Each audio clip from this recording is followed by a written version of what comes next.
broadcast network, AFTERBUZZ TV.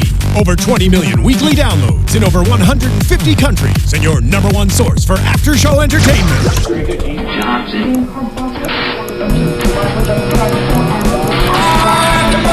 AFTERBUZZ TV, the destination for TV superfans, producing after shows for over 300 of your favorite TV shows, interviewing celebrities and showrunners, and bringing you behind-the-scenes exclusives. All thanks to E! Entertainment's Maria Menounos, producer Kevin Undergaro, and internet leader Akamai. Now, let the buzz begin! Welcome to Moonbeam City. It is the AFTERBUZZ TV Moonbeam City After Show. I am one of your hosts, the Internet Soapbox, Mark Donica, joined always by Mr. Greg Goodness. Mr. Greg Goodness. Yo, yo. How the hell are you? I'm getting my funk on. I mean, we can't put over Nightclub as much as we can. And if you haven't bought the soundtrack, you better do it. Hello to everybody joining us live for this review of Stuntstravaganza. It's a mouthful, that title. With a Z even. Stuntstravaganza. We'll get there, though. We'll get through it. We're getting through it. We got to do it. We got to do it because these are for our boys. Two huge things. This episode was about Dazzle and Rad. Chrysalis and Pizzazz kind of took a back seat in very good supporting roles of each, but this was mostly about Dazzle and his father, Razzle. The father-son connection. Cats in the Cradle and the Silver Spoon. And Little Boy Blue and the Man on the Moon, etc. When you're coming home, Dad, I don't know when. Beautiful. But we'll be together then. Yeah, don't quiz me on this. I know the lyrics to Silver Spoon. Whatever. Don't quiz me. It's a little karaoke drunkenness. Razzle Novak, of course, played by the incomparable Adam West. Oh, fantastic. Like, just a voice made for animation. And a voice made for neon-soaked animation. You know, I didn't initially see it. Like, I heard that, and I said, okay, I'm a fan of Adam West and his general works, and I've seen him on Family Guy, or rather, I've heard him on Family Guy. Fair. And I'm a huge fan of his work on Family Guy, but I wasn't sure it was going to translate. And it totally did, in a weird way. This was similar to... When he's allowed to be silly, he really takes advantage of it, no matter how old he is, bless his heart. Because he did a part on The Fairly Odd Parents back in the day where he played Catman, where it was just essentially an even more cartoony version of his 60s Batman, and even more like a cat. Hey, he's just a silly man. So to see him take this role and really just kind of run with it, just fun. Well, as we were talking about earlier, not even just seeing him as a stuntman, or again, hearing him, I keep confusing all of my senses. Well, seeing Razzle as a stuntman. As a stuntman, and then pairing the voice with it, totally works. I totally got on board. But then, you had actually pointed out that once he turned into, spoiler alert, turned into a ghost by the end of the episode, he was really ghosting it up. He went full ghost. It was they were in the booth. They're like, Adam, you're a ghost at this point. And he was like, I mean, okay, so should I talk? No, you're a ghost, so just ghost it up. And he got really spooky. Yeah, some people would use vocal effects for that. Adam West just is like, no, I'm just going to be a ghost now. With all due respect, Adam West is a vocal effect. For God's sake, the man is a bloody genius, and this role, hopefully we'll see the ghost of Razzle return, because now that they've opened that door, there's a chance that we'll see him again, unless he just haunts Mooniversal Studios. But so the main, let's start with Dazzle's storyline. We learned that, or we started to learn in the bowling episode with the strike visualizations, that anything that's really related to him and his childhood doesn't matter what it is, he's just there, undying, nothing else matters, and it's him, and he remembers the pure love of being a child in that moment, and it was pure horror, depending on what situation you're in. But when he's reminded of his childhood is when he feels, I guess, the most alive, because we've seen him as a child and what has sort of evolved into him as a man, but now seeing him younger and trying to aspire to be his dad and like his dad, and he just, no matter what he says, it's a very funny scene where it's like, no matter, he just thought it was too dangerous for me. He's like, you can do dangerous stuff anywhere but here. I just don't want you to embarrass me in front of my friends. He loved me. So no matter what, if it's something with his child and especially with his dad, he's got an undying love and respect. And those rose-colored glasses to go with it, to go back and say like, oh no, this was great, but of course then we lead up to the tragic him screwing up the stunt and then messing it up. So I think it was a pretty fair and balanced approach to his past, a little delusional as his classic Dazzle style, but it is what it is. And we kind of learned where he got his reckless nature, because his dad was a stuntman and he always wanted to be a stuntman. With trying to learn the quintuple flip and split. Quintuple flip and split. There you go. The show starts with a race from Dazzle and Rad through the historic food cart district, which I thought was a funny little sight gag. But Dazzle tries to win it by pulling off that trick. He ends up going on an excursion to see his father ever since the fateful day when he messed up that trick so many years ago. But quick side note, no Dazzle way. As a child, great job on making him look especially sort of whiny and pathetic. Yeah, and just that little bit of childhood, like double chin. Yeah, the little childhood chub. The early teen chub. That's can be taken. We're body shaming the heck out of a. Well, no, when you're not grown into your body entirely, you got a little bit more there. It happens. It's natural. It's natural. Don't cry. It's perfectly fine.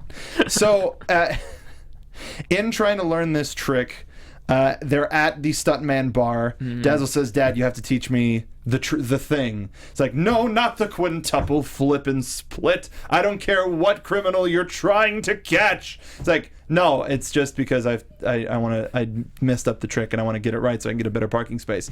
Excellent. You know that dumber the reason, the more you need to do it. The more you need to do it. That is the stuntman credo. And so knowing that mentality, a lot of Dazzle's actions seem to become a little bit more clear. Yeah, and I thought it was just a fun way to propel us forward through this episode. The idea that we're going to have this complete 180 flip from where Dazzle's dad is saying, no, we can't do this, to, all right, you know what, everyone get on board because this thing that we said we weren't going to do, we're going to be doing now. Yep. And I think that's very classic sort of Moonbeam logic, I guess we could call it at this point, that we live in a world where the impossible becomes possible on a split-second flip coin toss. You get the metaphor that I'm going for. Logic's kind of the best word that we can use, but it probably doesn't apply entirely. Right. So we go from a turn of "I have no son" to "I'm dedicating today's show to my son, Dazzle," and then subsequent death. Kitsch Legstrong. Now, what a weird name. Even in the world of Moonbeam City, what a bizarre name. Yeah, like Kitsch works. Legstrong is just like, I think they took the list of Rad naming off the blues artists and going, all right, what else do we have and what can we use for fill-in characters?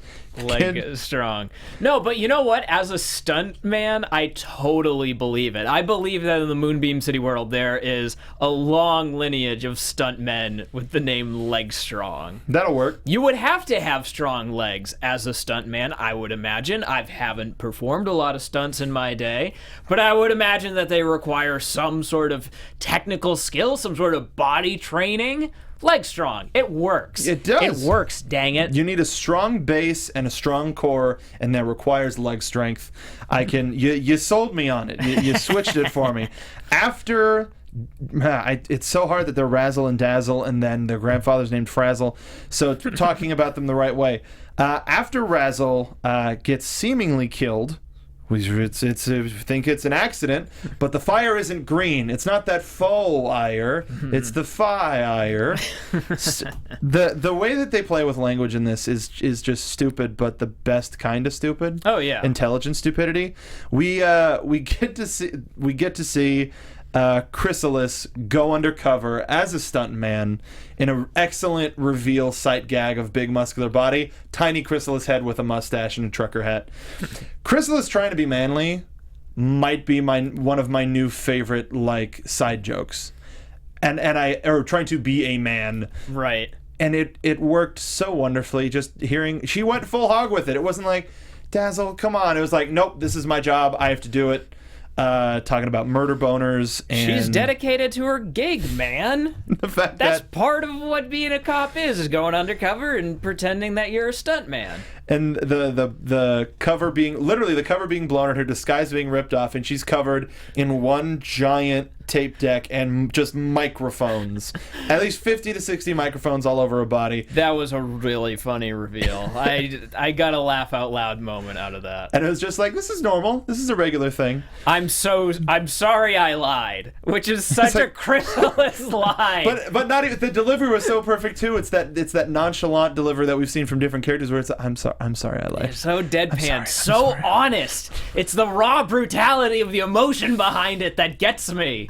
I love this show. It's so ridiculous, and it's really getting into the I gotta watch that show again to see what I missed territory. Especially with last week's episode, I did end up watching CopCon again and saw so much more and laughed so much more. Anything spring to mind? Those things that you caught on the second viewing? I mean, a couple more of the restaurant foods and some of the booths in the back.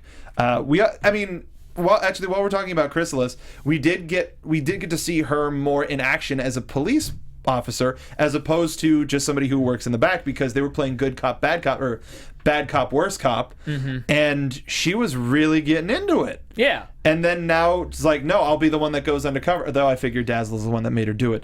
But she was still like, no, this is my duty. I'm trying to be a cop, and she's sticking to it. But despite all of the silliness with the apology, she's not letting that change who she is. Yeah. And that's pretty damn great. We're seeing a strong female protagonist come out of this. Whereas I think, personally, one of my worries when I first saw the show is I thought, oh, well, Chrysalis, she's going to be this sort of ancillary side character. Doesn't get to do anything. Total buzzkill on everything. And she is a buzzkill in many respects. But, man, we've seen her come into her own and really be an integral part of the team. And not just be a straightforward at the end of the Crime Stoppers episode, where they just kept going and going and going, but over the course of several episodes. So with her, we got to know her slowly, and who she is. So when she does have a line like this, it's genuine. We believe her, and we laugh because she knows she's telling 100% the truth. That is such a weird metaphor that you just attributed. Chrysalis is like the poop joke. It's like Rad's poop joke, like tasting poop and liking it. I'm sure that the writers love that association. Dude, we're good for box quotes. That's the character development. We're good for box quotes. Mark, you know that we're good for box quotes. Please give us a call. We gotta get to Rad. So while Dazzle has an undying love and respect for Razzle and his childhood, Rad has a deepening pool of no self-respect, and he's easily hateable. So much shame. Why? That he is unabashed about. That he has no sense of what he should and shouldn't say. No, yeah, he has no filter, especially like spine flex. What is this? All right, so your spine can move the other way towards my lap. So we can be friends. You could lie. It's so easy to lie, Rad. Or you could just not speak. That was the entire rich person episode. Was just like, Rad, shut your mouth. That is, you know what? That's funny though, because now we're seeing that this is part of who Rad is that he has the inability to just shut his mouth when he needs to. It might be him looking up to Dazzle, and like Dazzle always has the right thing to say, so maybe if I keep talking, sometimes I might say the right thing, and it's never that. Eventually, I'm gonna get there. I'm gonna dig myself out of this hole, but he never does. This time, he literally goes deeper into a hole. That is the parking lot. Barely climbs out. He doesn't have his ticket to pay for parking, and instead of paying the $30 fee, which is steep to be fair, he runs away, ends up destroying the Valid 8 machine, assist android and assistabot. whatever. One the parking attendant whatever. The parking attendant robot chases him, ends up costing a lot more. And this is where Pizzazz comes in. He's right behind Rad, trying to get out.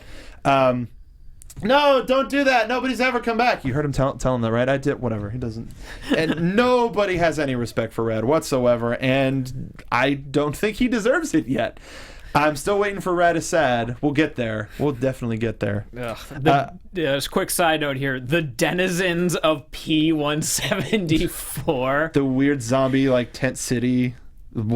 Yeah, the little parking cone guys. Oh my god. There's a weird society that's formed down there. Rad always gravitating towards the weirdos of society. And even in Moonbeam City, these weird subcultures that exist.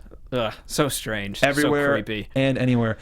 We didn't even mention that Rad won the race with Dazzle, which is why... we did. But he took it the biggest... this is the greatest thing that has ever happened in my life.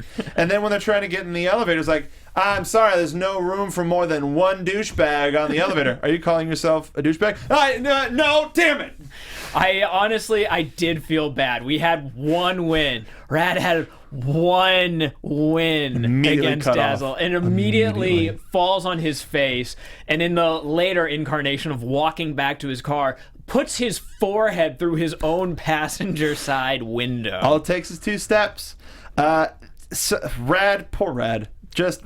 He's a constant sea of entertainment and comedy, because one of the rules of comedy, I've said it before, I'll say it again, is down on his luck schlub who cannot win. So when he does win, you have to knock him down even further, and that's why the Rad character works so well. And Will Forte is just perfect as Rad. And developing, so just falling into that role. Not only have I noticed it in this episode, especially his voice being able to register that sort of nasally, complainy, just shrill, whiny, and the animation team is clearly upping his facial expressions to match that too. Dude, the animation, especially this episode, has just been getting better and bolder.